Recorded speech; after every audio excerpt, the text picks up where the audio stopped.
अब शिरू व अम्मिलू, ऐ मेरे सहाबा तुम्हें माल मिलने वाला है, बड़ी खुशी की बात है, लेकिन कान खोल करके सुन लो। मल फक्रा अख्शा अलैकुम, मुझे इस बात का डर नहीं है कि तुम मेरे बाद फकीर हो जाओगे, गरीब हो जाओगे। वलाकिन अख्शा अलैकुम अन तुबसता अलैकुम दुनिया कमा बुसितत अला मन कान क़ब्लकुम, मुझे इस बात का डर है कहीं माल कमाने के चक्कर में, दुनिया कमाने के चक्कर में तुम आपस में एक दूसरे से मुकाबला न करने लगो, लड़ाई झगड़ा न करने लगो, और दुनिया को पाने के लिए एक दूसरे से मुकाबला आराई न करने लगो। फतुहलिककुम कमा अहलकतहुम, और जैसे तुमसे पहले के लोगों को दुनिया ने हलाक कर दिया, कहीं तुमको भी न हलाक कर दे। ये डर था अल्लाह के प्यारे नबी सल्लल्लाहु अलैहि वसल्लम।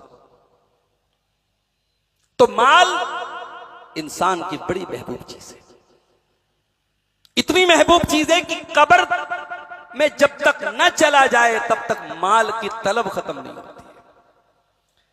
अल्लाह के प्यारे नबी फरमाते हैं, लौ काना लिब्ने आदम वादियान मिन ज़हबिन लब्तगा सालिसा, इब्ने आदम के पास अगर सोने की दो वादियां आ जाएं, सोने के दो पहाड़ आ जाएं, तब भी वो तीसरे की तमन्ना करेगा।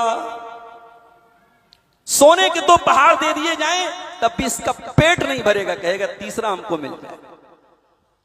वला यमलउ फाहु इल्ला तुराब, इसके मुंह को अगर कोई चीज भर सकती है तो कब्र की मिट्टी भर सकती है।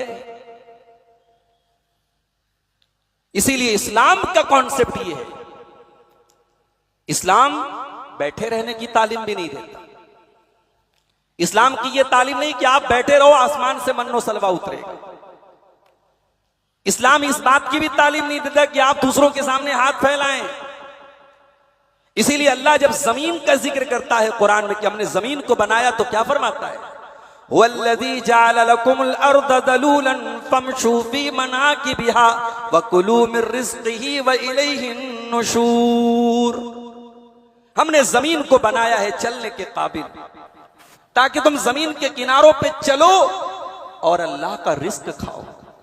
तो इस्लाम जमीन में चलने का हुक्म देता है, इस्लाम मेहनत का हुक्म देता है, इस्लाम तिजारत का हुक्म देता है, इस्लाम गदागरी का, इस्लाम भीख मांगने का, इस्लाम दूसरों के सामने हाथ फैलाने का हुक्म नहीं देता है। मेरे भाइयों, आज मुसलमानों की आपसी हालत क्या है, हमारे मुआशरे की हालत क्या है। आज हमारे मुआशरे में हम गैरों की बात नहीं करते, हमारी मुस्लिम कौम की हालत यह है कि हम बहुत सारी